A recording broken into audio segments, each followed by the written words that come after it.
My name's Joe Biden, and I'm a lifetime member of the NAACP.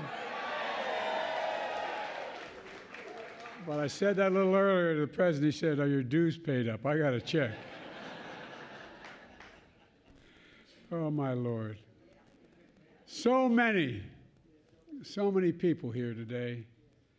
You changed the world. 70 years ago, you changed, I say the world, that's not hyperbole, I'm not exaggerating. Not only changed the United States, you changed our role in the world in a fundamental way. I know there's a lot more to do. President Johnson, that introduction, thank you for your leadership. But most importantly, for the NAACP. It's an honor to be with all of you here at the National Museum of African American History and Culture. Remember, we were trying to get this built for years? It's pretty neat, isn't it? Huh? And by the way, I want to thank the staff who runs this place. They do an incredible job. Together, the NAACP and this museum are monuments to the power of black history. And black history is American history.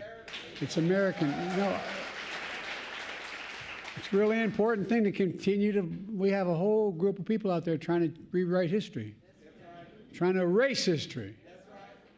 It's a tribute to heroes, known and unknown, who pursued our nation's North Star. We're unique among all nations of the world, and I mean that.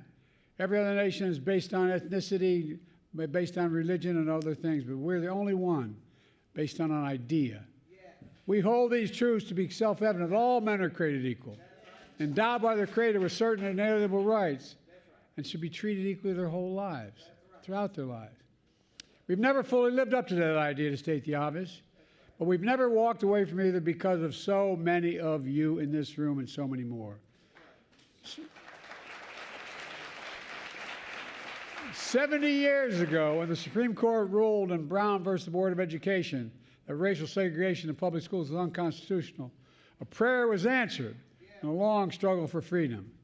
Yesterday, I welcomed the family of plaintiffs in that landmark case to the White House, to the Oval Office, their office. Once upon a time, they were excluded from certain classrooms. But 70 years later, they're inside the most important rooms of all, the Oval Office, where they belong. They're a living reminder that once upon a time wasn't that long ago. And all the progress we've made is still have more to do. And there's still groups that are trying to erase it. You know, one of the cases that led to the landmark decision was in my home state of Delaware. A black mother from Hockessin, Delaware, joined by parents and 8 other students in Claymont, a town I moved to when work ran out in Scranton, Pennsylvania, and we moved back in 3rd grade, moved here to Delaware in 3rd grade. All in Claymont, they just wanted a simple proposition. They wanted their kids to be able to attend school and be treated with dignity and respect. They asked the man who I looked up to and really admired and helped me out as a young public defender, Louis L. Redding.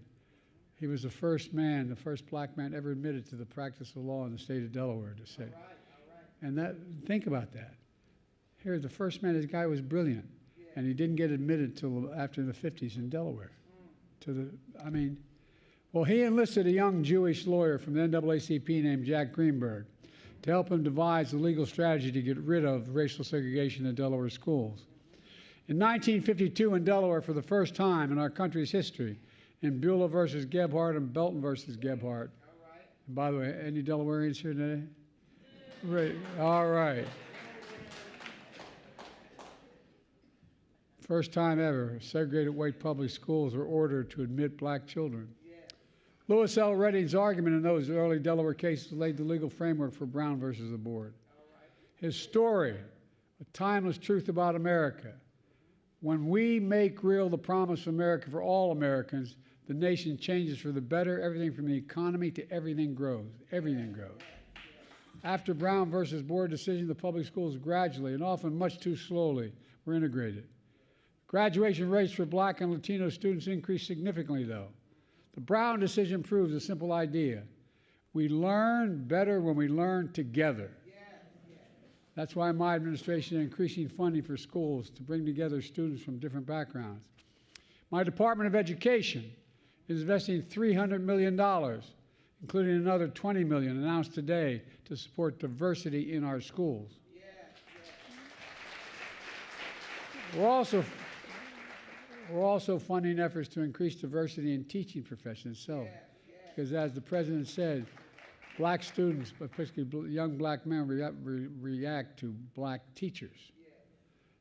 Black students who have black teachers are significantly more likely to graduate from high school and enroll in college. It makes a difference, and it matters.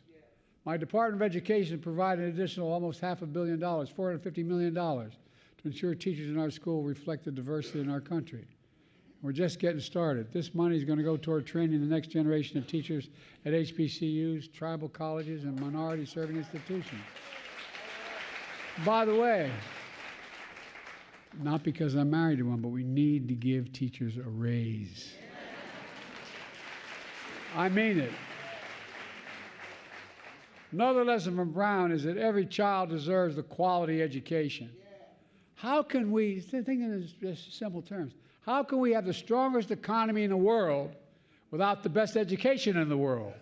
I mean, it's not possible. That taps into the full talents of our entire nation. And the answer starts with childhood, early childhood education. Because of the nation's legacy of discrimination, the black children start school with an average of 7 months behind their white peers in reading. But 1 year of universal high-quality pre-K could eliminate 98% of that gap, just 1 year. And children go to preschool who are nearly 50% more likely to finish high school and go on to earn a 2-year or 4-year degree no matter what their background is. That's why my administration is working to support black children. And as soon as I came to office, I signed the American Rescue Plan. And I'm going to be political, but I just say this because we're having problems. Not one Republican voted for it, not one. But the American Rescue Plan expanded child care tax credits to deliver monthly checks to working families to cut black child poverty in half.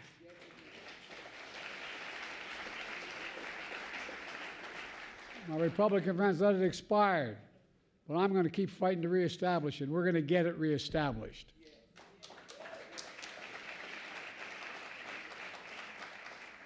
And I'm going to keep fighting to make sure preschool universal for every 3- and 4-year-old in America. We can afford to do this. It's not hard. Instead of giving multi-billion-dollar breaks to the super wealthy, let's make the wealthy begin to pay their fair share of taxes. We can afford all this. I'll just slow up for just 1 second here. Ad-lib a little bit here because I'm going to get in trouble for keeping it longer. But you know, we have 1,000 billionaires in America. 1,000. I'm a capitalist. You can make all that money, fine. Just pay your fair share. Well, here's the deal. You know what the federal tax rate is for a billionaire in America? 8.3%. If you just raised it to 25%, we raise $400 billion over the next 10 years. That could pay for all of this, cut the deficit, and do so much more. Just pay your fair share. Look, it's not only good for children, it's good for the country when we have early education, and it grows the economy. We're also working to ensure every child, no matter what their zip code, has access to quality education experience in K through 12. The American Rescue Plan delivered $130 billion to American schools, the most ever in funding public education in our nation's history. And we added another $202 billion annually to Title I funding, support school students that are most in need. These dollars help for things like tutoring, paying teachers for what they deserve, providing more advanced casework and courseworks as well. While college degrees are still the ticket to the middle class, the ticket's becoming too expensive. Too many young people, black students, are dealing with unsustainable debts in exchange for a college degree. That's why my administration is taking the most significant action, notwithstanding the Supreme Court tried to stop me, to provide student debt relief, most supreme ever. I've been able to relieve $160 billion in student debt for over 4.5 million Americans, including a significant number of black borrowers. That means they can now start a family, buy a home, save for their children's school, give back to their communities. It also increased the maximum Pell Grant by $900, the largest increase in a decade. And it matters because over 60% of black students rely on Pell Grants to go to college. And something I'm really proud of, We're making historic investments in historic black colleges and universities.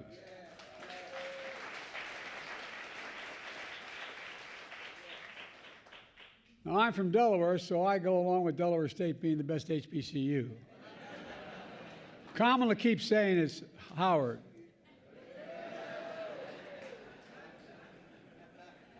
And I'm going Sunday to make a speech at that other place, that men's college, Morehouse. I got more Morehouse men in my administration than Morehouse. But regardless of loyalties, it's clear HBCUs are vital to our nation's progress.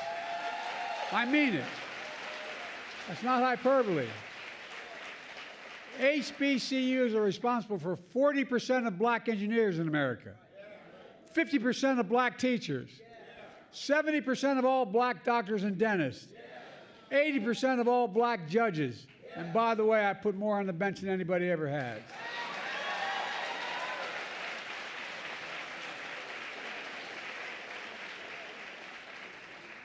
And 100% of black vice presidents. You got it.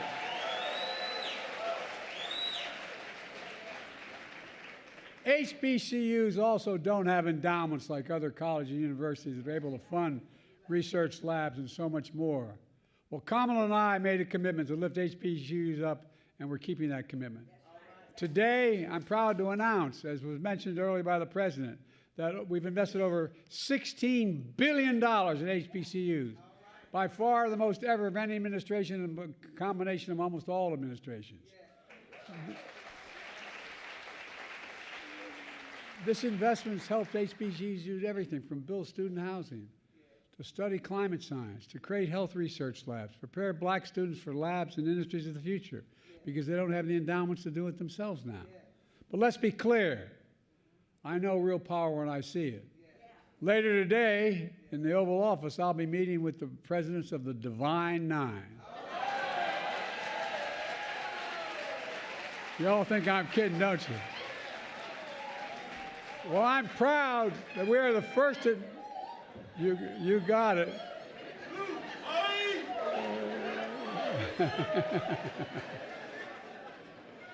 I can tell there's no... Anyway.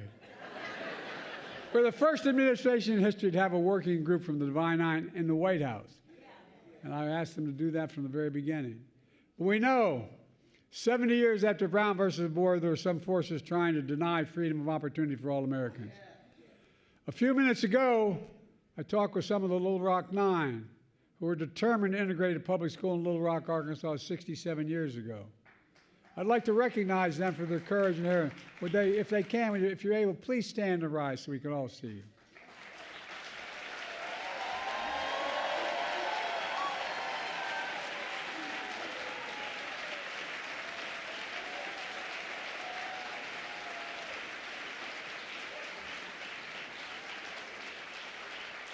Thank God Eisenhower was president. Thank God we had someone who stood up. The Little Rock Nine were met with vitriol and violence. Today, the resistance comes in other insidious forms. An extreme movement led by my predecessor and his MAGA Republican allies, backed by an extreme Supreme Court, gutted affirmative action in college admissions. My predecessor and his extreme MAGA friends are now going after diversity, equity, and inclusion all across America. They want a country for some, not for all. And let's not kid ourselves, folks. This is the God's truth, what I'm saying. My predecessor and his extreme MAGA friends are responsible for taking away other fundamental freedoms, from the freedom to vote to the freedom to choose. But I've always believed that the promise of America is big enough for everyone to succeed. And I mean that, everyone to succeed. That's what Brown is all about. That's what we're all about. That's what America's about. Let me close with this. On Sunday, I'm attending the commencement of Morehouse College, one of our nation's most important institutions. Morehouse was founded after our nation's Civil War to help prepare black Americans who were formerly enslaved to enter the ministry, earn an education, and usher them from slavery to freedom. The founders of Morehouse understood something fundamental. Education is linked to freedom. Because to be free means to have something that no one can ever take away from you. And that's the power of an education. That's why the Brown decision to commemorate today is so important. The work of building democracy is a possibility, of a democracy worthy of our dreams, starts with opening the doors of opportunity for everyone without exception. And we can do it. We just have to remember who we are. We are the United States of America. There's nothing beyond our capacity when we decide to work together. May God bless you all, and thank you all for all the bravery you've demonstrated over the years. And may God protect our troops. Thank you, thank you, thank you. Proud to be with you. Thank you.